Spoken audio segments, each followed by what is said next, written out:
Bueno, hay toda una situación que de pronto pareciera que fuera súper conocida, conflictos de intereses, qué tanto puede una autoridad involucrarse en, por ejemplo, vender o saber de la venta de sus acciones, lo que está pasando ahora con el presidente Piñera, lo que ha pasado antes en otras condiciones como el financiamiento ilegal de la política.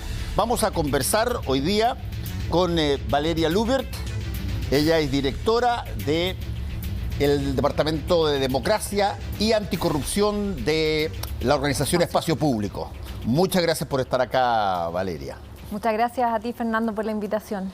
A ver, una cosa que quizás es súper importante partir conversando es qué tan sólida es las normas, la reglamentación, la legislación que nosotros tenemos para los casos de corrupción provocados por todo tipo de autoridades. No estamos hablando de casos del ladrón delincuente común, estamos hablando de gente que tiene poder, que o ha sido elegido o está en un determinado cargo y cometen actos de corrupción. ¿Qué tan potente es nuestra base legislativa para poder, o judicial, para poder enfrentar esa situación? Bueno, el fenómeno de la corrupción es muy complejo y hablar de qué tan potente es nuestra legislación requería harto tiempo en realidad, pero así yendo muy a lo general, cuando uno analiza la administración del Estado tiene que fijarse en 3 momentos donde atacar la corrupción. Antes de ingresar a la función pública, es decir, quiénes son las personas que se van a desempeñar en los cargos y fijar perfiles, competencias necesarias, impedimentos para que personas que tienen conflictos de intereses ocupen ciertos cargos relevantes. También fijarse en las normas durante el ejercicio de la función pública. Para esto necesitamos que opere el deber de abstención, es decir, en los casos que exista un conflicto de intereses, y nosotros los podemos conocer por la vía de las declaraciones de patrimonio e intereses que realizan los funcionarios públicos, las autoridades en general, y los conflictos de intereses post-empleo. Y ahí tenemos todas las reglas de puerta giratoria o periodos de enfriamiento que se establecen en otros países para las autoridades que, por ejemplo, ejercen un rol fiscalizador, impedimento de que puedan trabajar con posterioridad al cese en su cargo en la institución que era fiscalizada, para evitar que exista este compromiso de justamente no ejercer su cargo con miras a la protección del interés público, sino más bien pensando cómo quedar bien un poco con quienes van a ser en futuro sus potenciales empleadores. Fíjate que hace ya tiempo, yo reconozco que no es una cosa reciente, pero hace mucho tiempo uno de los mejores mitos chilenos, o parte de la mitología, es que nosotros decíamos abiertamente, es que teníamos, primero, de las policías menos corruptas del continente, de la administración pública menos corrupta del continente, lo que eventualmente puede ser cierto, te lo voy a preguntar. Y teníamos una legislación, sobre todo en términos de justicia, que, esto estoy diciendo cuando uno era chiquitito, que no hacía diferencia entre el más poderoso y el menos poderoso. Si es que ambos eran culpables, los dos se iban a cumplir su sentencia. Con el correr del tiempo uno se empieza a dar cuenta que las cosas son, más que tener la estatua de la justicia, los ojos cerrados, ahí parece que estuviera tuerta nomás. Y mira por un lado y de pronto se encuentran casos como el financiamiento ilegal de la política, que pasa a ser un hito en el país, y el resultado final de todo eso son una serie de leyes que se sacan, pero desde el punto de vista de la aplicación de justicia a quienes infringieron es mínimo. Entonces uno se pregunta, a ver, ¿por qué la gente al mirar esto no dice, oye, si es que no lo hacen con los grandes, ¿por qué tienen que hacerlo conmigo? Bueno, efectivamente, tenemos una legislación que en la región sirve de modelo en muchas materias. Por ejemplo, la regulación del lobby se ha mirado desde otros países, cómo se ha implementado también, pero aún tenemos dificultades en la implementación, pero por ejemplo en materia de financiamiento de la política tenemos una legislación muy fuerte que existe a partir de las reformas que se impusieron en el año 2016 y entonces yo diría la prohibición de aportes de campañas por parte de personas jurídicas, de empresas, es algo en que Chile ha hecho un cambio, ha marcado una diferencia respecto de la región. También tenemos una institucionalidad que tiene atribuciones de fiscalizador, como el servicio electoral en esta materia, que también en ese sentido marca una diferencia con el resto de la región. Pero efectivamente tenemos todavía mucho que avanzar en tema de institucionalidad. Se ha cuestionado mucho el tema, la independencia de justamente los órganos persecutores de la responsabilidad penal, y hasta qué punto es ecuánime esta persecución, porque respecto de los delitos comunes contra la propiedad, vemos por ejemplo, miramos al interior de las cárceles y vamos a encontrar ciertos perfiles, ¿cierto?, muy comunes, y los delitos de cuello blanco son tan difíciles de perseguir. Y ahí yo diría que efectivamente está por un lado la complejidad de estos delitos que hace mucho más difícil la investigación, pero también vemos ciertos problemas institucionales en los que se podría avanzar, como por ejemplo crear reglas que permitan que el nombramiento de las autoridades del Ministerio Público asegure mayor independencia, ¿ya? Menos, por así decirlo, menos influencia de los políticos justamente en determinar quiénes son las autoridades que van a hacer la persecución de estos delitos. Sí, ahora, ahí tú hablaste del Ministerio Público. Yo creo que dentro de las frases que debieran estar registradas como las frases más chocantes que ha hecho un funcionario público sobre su pega, debe ser la frase que hizo el actual fiscal nacional, cuando él señaló que la actividad del Ministerio Público no podía ser, y lo mencionó así, alterar los quórums del Congreso. Como si diciendo de si es que mete preso a 3 personas de un determinado segmento o bando político, y eso desequilibra los quórums para aprobar leyes y todo lo demás, parece que fuera mucho más importante mantener los quórums para aprobar las leyes que castigar o sentenciar o juzgar a quien cometió un delito. ¿Cómo se entiende una cosa así, una frase de ese tipo? Es difícil de entenderla realmente esa frase y creo que es muy, muy desafortunada, pero justamente el desafío acá es pensar cómo justamente estas autoridades que cumplen un rol tan clave en la lucha contra la corrupción, podemos diseñar un sistema que blinde un poco esta desconfianza y que los nombramientos cuestionados, como ha sido justamente el del fiscal nacional, no solo de este, sino también otros fiscales nacionales anteriores, han sido cuestionados sus nombramientos por distintas razones. Entonces, es importante, existe un estudio de espacio público que hizo uno de los directores de espacio público, Mauricio Duche, donde hay propuestas específicas para establecer herramientas de mejor control ciudadano, de mayor transparencia en la designación de estas autoridades y también, por ejemplo, revisar el tema de los quórum. ¿Qué tanto, o sea, de qué manera opera en este caso el 2/3 para confirmar el nombramiento? Opera en el fondo como una suerte de blindaje para una minoría política y en el fondo eso apunta a una mayor impresión de la fuerza política en estos nombramientos. Pero mira, déjame ponerte otro ejemplo, que lo acabamos de vivir hace poco tiempo y que mucha gente se puede haber sorprendido. Hubo investigaciones que se cerraron, hubo investigaciones que no prosperaron, porque decía la legislación que el Servicio de Impuestos Internos en determinados casos tenía que presentar una querella particular en el caso del financiamiento ilegal de la policía. Si es que no la presentaba, no la podía presentar el Ministerio Público, no la podía presentar nadie más, y aunque fuera una cosa que eventualmente estuviera reñida con la ley si es que el Servicio de Impuestos Internos, que depende de un funcionario que es nombrado por el presidente de la República de turno, bueno, no pasaba nada.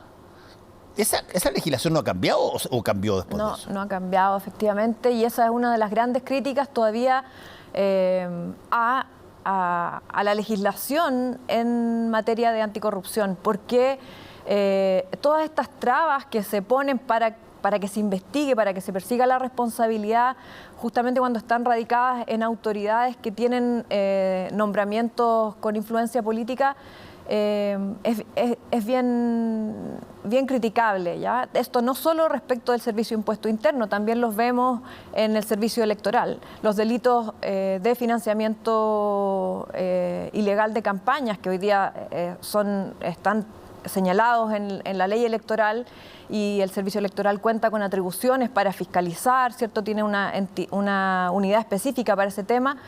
También para que un delito de aquellos que se señalan ahí, como por ejemplo que una persona jurídica, una empresa financie un candidato, requiere que exista una acción previa del servicio electoral, que también no se ha dado el caso, pero podría darse, y eso sería nuevamente un obstáculo para que se investigara ese delito.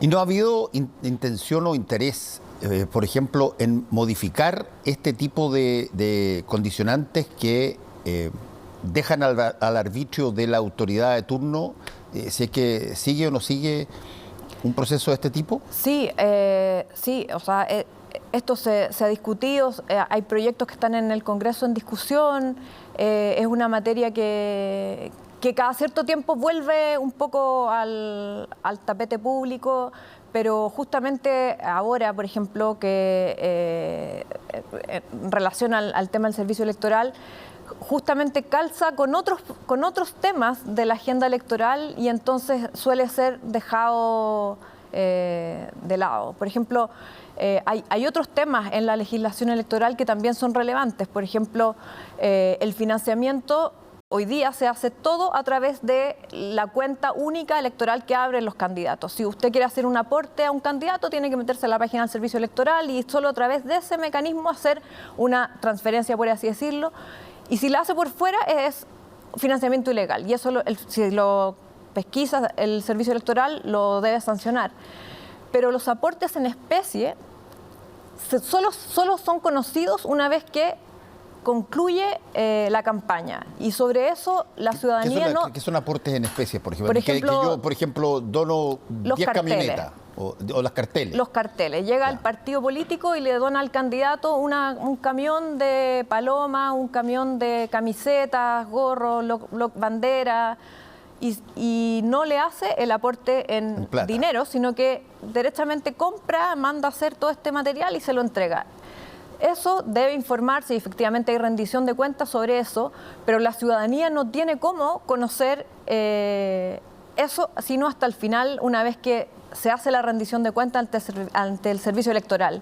Y entonces, para efectos de control ciudadano, porque vemos nosotros durante las campañas, hay mucha información sobre cuáles son los candidatos que están recibiendo más aportes, y eso se conoce, pero esa información únicamente se basa en la cuenta electoral, que es esta plata en el fondo que se hace por vía de transferencias a las cuentas electorales. Pero todo esto, que también es muy relevante y que puede en el fondo mover mucho dinero detrás, es algo que la ciudadanía no conoce sino hasta el cierre de las campañas. Es decir, no va a influir eso en la toma de decisiones de la ciudadanía para elegir un candidato u otro, para evaluar qué tan relevante es la influencia del dinero en la campaña, etcétera. Valeria, te quiero preguntar por la figura del conflicto de interés. La figura del conflicto de interés lo hemos experimentado varias veces en distintas situaciones. Pasó muchísimo en un momento dado, tú eres abogado, que había abogados que eran parlamentarios y que al mismo tiempo litigaban. Y litigaban, o parlamentarios que litigaban ante jueces que eran postulados para la Corte Suprema o las Cortes de Apelaciones, y el voto del senador tenía que ser uno de ellos, digamos. Eso entiendo que se modificó, Más o menos. Más o menos. Pero hay una serie de cosas de conflicto de interés que terminan todos, como por ejemplo, terminan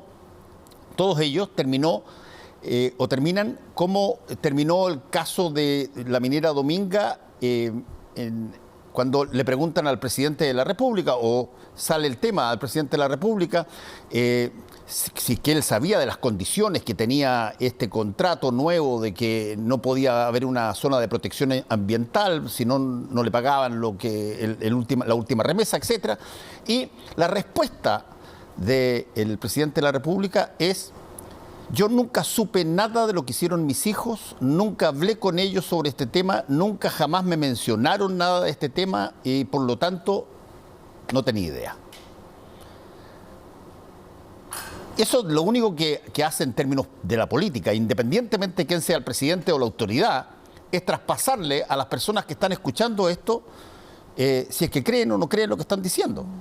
Pero ¿cómo se materializa una situación un poco más objetiva para poder determinar si hubo o no hubo conflicto de interés de la autoridad? Bueno, un conflicto de intereses se define por, justamente hay dos intereses en juego. El interés particular, mi interés personal, directo, el de la persona en concreto, de aumentar su patrimonio, de obtener un beneficio en dinero, en prestigio, muchas veces de distinta naturaleza, pero principalmente patrimonial. Versus el interés general, que está asociado con el bien común, con el resguardo de los bienes públicos, con una función pública que se realiza en razón de un cargo público. Y cuando se superponen estos dos intereses, el interés particular con el interés general, ahí tenemos un conflicto de intereses. Y esto, la legislación lo que exige es que la autoridad que está llamada a ejercer su cargo siempre vele por el interés general.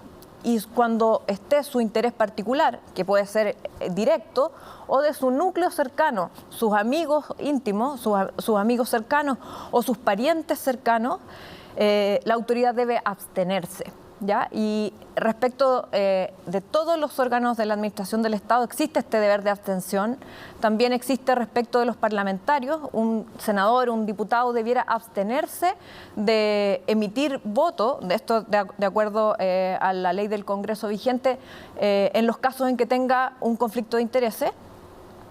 Pero respecto del presidente de la República, este conflicto de intereses, cuando se da, no tenemos una manera de exigirle al presidente que se abstenga, ¿ya? O sea, ahí es mucho más complejo el manejo de los conflictos de intereses en la figura presidencial. Y de ahí, porque, bueno, es el jefe del Estado, ¿cierto? Sí. Es la cabeza de la administración del Estado. Su poder de influencia permea todo el Estado. O sea, es mucho más complejo. Teóricamente está involucrado en prácticamente todo, digamos. O sea, todos los decretos supremos, todos los actos, todos los reglamentos que se dictan van con la firma del presidente de la República. Más allá que nosotros podamos decir esto es tan técnico, el presidente puede no verlo y lo delega en teoría en sus ministros, pero un reglamento va a ir con la firma del presidente. Todo el movimiento en el Congreso de las leyes, las urgencias, las indicaciones, los proyectos de ley son del Ejecutivo por iniciativa presidencial. Es decir,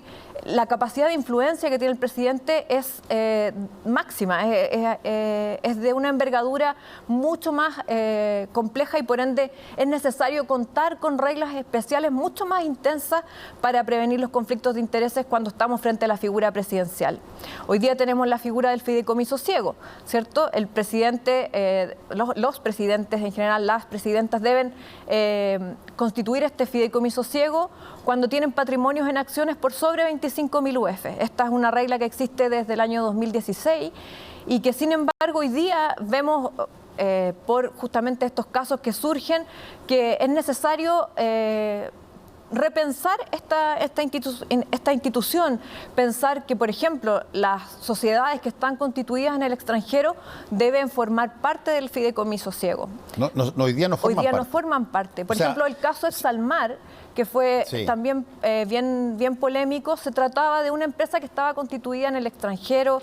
También ahí es necesario, justamente con todos estos antecedentes, pensar cómo ir previendo que a futuro no se den estos problemas. Y entonces una buena reforma en esta materia sería incorporar a las entidades constituidas en el extranjero, rebajar los montos también. Pensemos que este fideicomiso solo se debe constituir cuando se tiene un patrimonio en acciones, o sea, solo acciones, sin contar todo el resto del patrimonio que también puede ser muy relevante, solo en acciones 25.000 UF.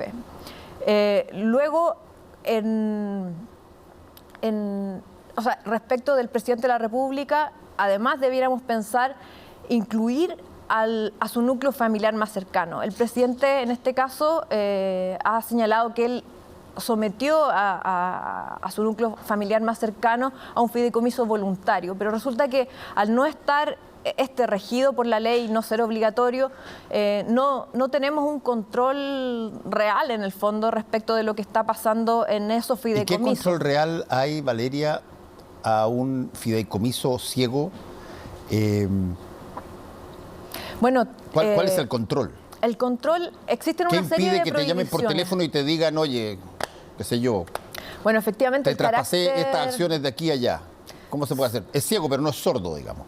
Claro, o sea, si es que se hace una investigación porque hay antecedentes de que existió alguna comunicación, porque una denuncia que llega a la Contraloría, etcétera, se podría, en ese caso, efectivamente indagar y determinar la responsabilidad del presidente. Pero efectivamente el punto del carácter ciego es lo más difícil de cumplir, sobre todo en nuestro país, que tenemos una élite súper endogámica y donde prácticamente todos se conocen, son amigos, los hijos con los primos, el nieto, el amigo, el cuñado se juntan. O sea, el carácter ciego es algo muy, muy difícil de cumplir en un país como el nuestro.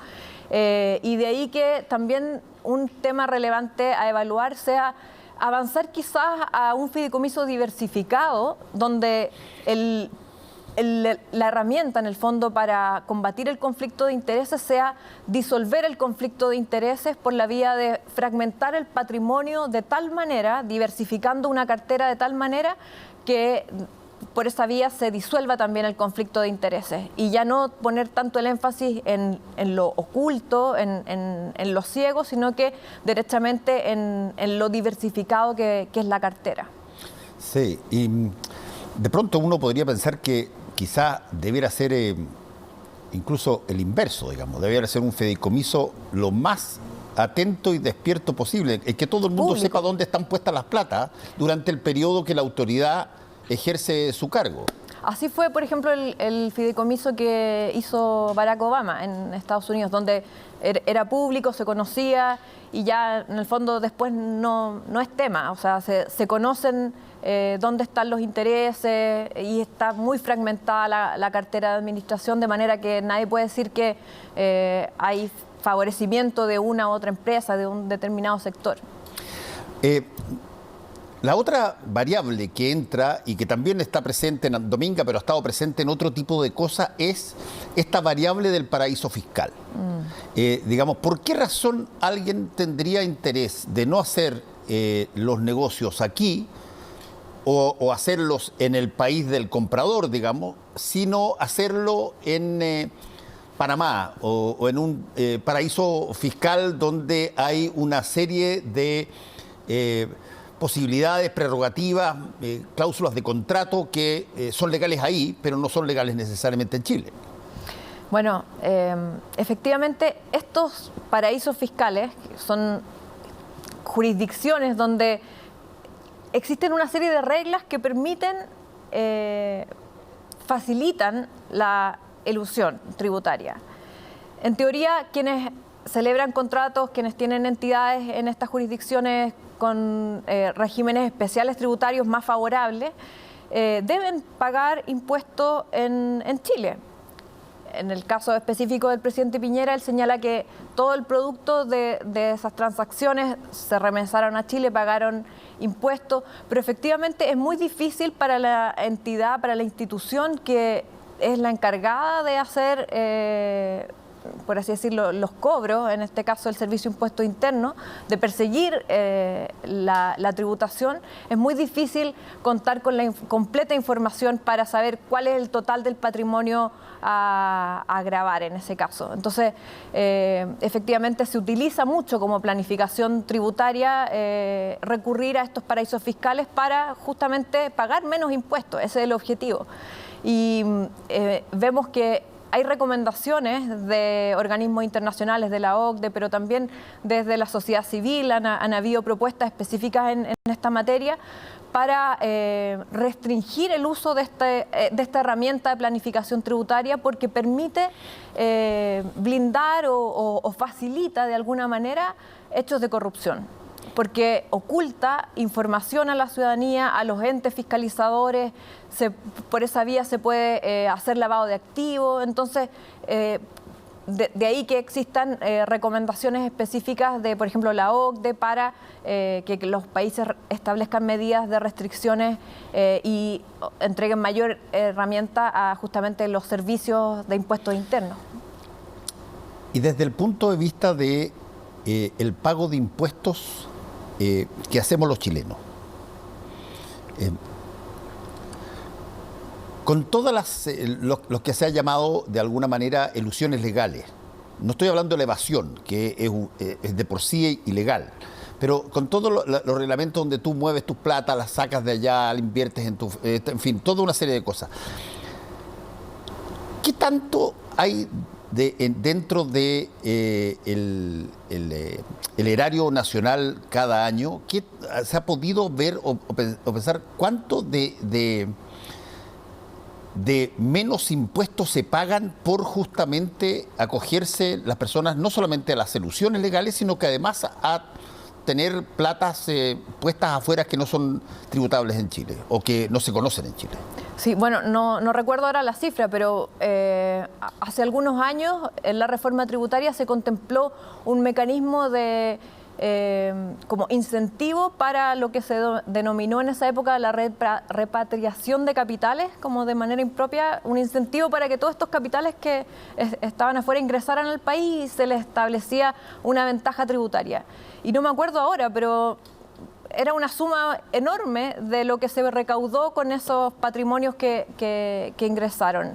Entonces, diría yo que por esa vía se podría saber el monto exacto. Sin perjuicio, creo que es muy complejo saber en absoluto cuánto es lo que se está perdiendo de recaudar por estas platas que están en estos paraísos fiscales. Pero, Valeria, ¿no te parece a ti tremendamente inmoral que tú tengas que darle un beneficio tributario a alguien que sacó plata de su país para no pagar impuestos en su país? Y para que esa plata vuelva de vuelta a esa persona que la sacó para no pagar impuestos aquí, le tienes que dar un incentivo tributario que no lo tiene nadie de todos los demás que estábamos acá y que pagamos religiosamente los impuestos, o te los sacaron o los pagaste religiosamente, porque es lo que hay que hacer. No, estas personas los sacaron para afuera, los tuvieron, los movieron, nadie sabía, y de repente te dicen, mira, si los traes de vuelta a Chile y los puedes mover aquí, puedes invertir acá, te vamos a dar un incentivo tributario que no le dimos a nadie más para que tú los traigas de vuelta. Y bueno, bajo la lógica, ahí ganó el ladrón. Bueno, si miramos la experiencia internacional, hay otros países que están avanzando en restringir el uso de estas herramientas de planificación tributaria, y específicamente respecto de los paraísos fiscales se han establecido reglas, por ejemplo en Ecuador, para prohibir que quienes desempeñan funciones públicas, que en teoría deben velar por el interés general, el bien común, esas personas no deban y no puedan ocupar el cargo público si es que se acredita que tienen fondos en estos paraísos fiscales. Es decir, se estableció una incompatibilidad justamente por considerar que es antiético y atenta contra el interés general justamente el eludir carga tributaria, es decir, pagar menos impuestos dineros que no van al erario público, que no van a fortalecer justamente aquellos bienes comunes que en definitiva apuntan a la mejor calidad de vida de todas las personas. Ahora, desde ese punto de vista, tomando en cuenta todas las cosas que conocemos, incluyendo y sobre todo a las autoridades en particular, ¿cómo caratularías tú la manera que tenemos nosotros de velar por los dineros que tienen que ser tributables? ¿Qué tan serio como país somos en eso? Bueno, yo creo que mirando la región, nosotros estamos muy adelante. O sea, en los rankings de corrupción, Chile siempre estamos segundos después de Uruguay, estamos institucionalmente bien en eso, pero de todas maneras, una cuestión relevante acá es cómo fortalecer la independencia del Servicio de Impuestos Internos. Y eso es algo que debiera considerarse y cómo fortalecer en general la independencia de los órganos encargados de también velar por justamente perseguir las faltas a la probidad, velar por que no se verifiquen estos conflictos de intereses, pero en concreto creo que es la independencia del Servicio de Impuestos Internos una cuestión que debiera pensarse también, por ejemplo, en la discusión constitucional, cómo velar porque estos entes que están encargados justamente de cuestiones tan claves como la recaudación de rentas tengan la mayor autonomía del poder político de turno posible. Sí, yo te lo pregunto porque si hay un mecanismo que hay consenso en eso, en general, si hay un mecanismo que es elocuentísimo para impedir que se de alguna manera disemine una mala práctica en el ámbito tributario, es la acción de la justicia tributaria. Cada cierto tiempo nosotros vemos países que eventualmente en las películas aparecen llenos de gángster y llenos de todo tipo de cosas, pero de repente en España, en Alemania, en Estados Unidos, viene una oleada donde en Estados Unidos cae la Martha Stewart, la mujer más rica del país, y cae a la cárcel. No es una cosa que le dan clases de ética, no, cae a la cárcel. En España le pasa lo mismo, en Alemania pasa lo mismo, y tú entiendes inmediatamente el mensaje. El mensaje es, mire compadre, aquí la justicia en este caso funciona en serio para quien quiera violarla. Tendrá, por cierto, gente más capacidad de conseguir mejores abogados y tiene más plata, etcétera, pero el delito de evasión tributaria o el delito de cualquier delito no está regido básicamente por el estatus social de la persona. Mientras eso no se tenga muy claro, ¿cuál es la garantía que se tiene como sistema que, bueno, no hay que hacer trampa? En el fútbol es sencillo. En el fútbol moderno y sobre todo algunos jugadores hacen de la estafa una costumbre. Tratan de engañar al árbitro haciéndole creer que le cometieron un foul cuando no pasó, por ejemplo. Y eso es estándar. Y si es que te lo cobran, te aplauden. La hinchada dice, oye, fantástico, qué pillo, qué gallo más creativo. Bueno, pero con respecto a los dineros de todas las personas de un país, que particularmente en momentos graves, ¿cuál es la forma más idónea para que se entregue el mensaje que no se tolera el que se estafe a la población evadiendo o eludiendo artificialmente los impuestos? O sea, un pilar, por así decirlo, muy importante es las sanciones que se contemplan para este tipo de delitos. Las prescripciones tienen que ser más amplias, ¿cierto? No solo con 5 años, ¿cierto?, sino que deben considerarse crímenes con prescripciones más extensas de 10 años. La naturaleza de la pena. ¿Qué tipo de medida o salida alternativa procesal se puede utilizar en el procedimiento? También debiera eso restringirse en este tipo de delitos, para que justamente no terminemos con clases de ética, ¿cierto? Y por otra parte, pensar cómo en el sistema el órgano administrativo, en este caso el Servicio de Impuesto Interno, debe ser lo más fuerte posible y con herramientas para determinar renta y poder aplicar en definitiva, o sea, cobrar la carga tributaria que corresponda y hacer frente en el fondo a todas estas herramientas de planificación tributaria que deslindan con lo antiético. Y un punto adicional que creo que también es relevante acá es avanzar en una regulación que permita transparentar quiénes son las personas naturales que están detrás de las empresas. El beneficiario final. El beneficiario final. Hoy día esto está muy como en el tapete, justamente a raíz de estos casos que han golpeado últimamente.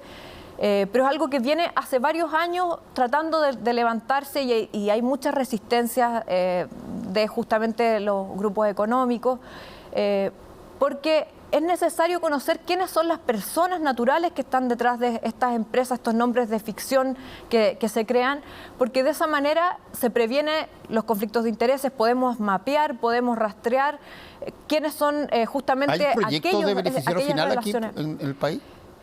Hay un proyecto de ley, o una reforma a la ley de compras públicas que tiene una parte sobre registro de proveedores que hoy día existe, se va a transformar en un registro de destinatarios finales.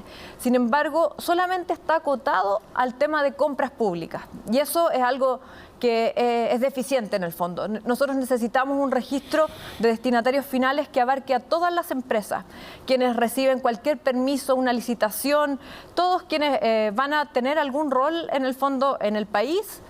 Esas empresas debieran poner de manera pública quiénes son las personas naturales que están detrás y de esa manera poder contar con esa información para la prevención de conflictos de intereses, prevención de lavado de activos y conocer también el nivel de concentración económica que tenemos en Chile. Hay harta pega por hacer ahí. Mucha. Muchas gracias, Valeria. Muchas gracias. Que vaya muy bien.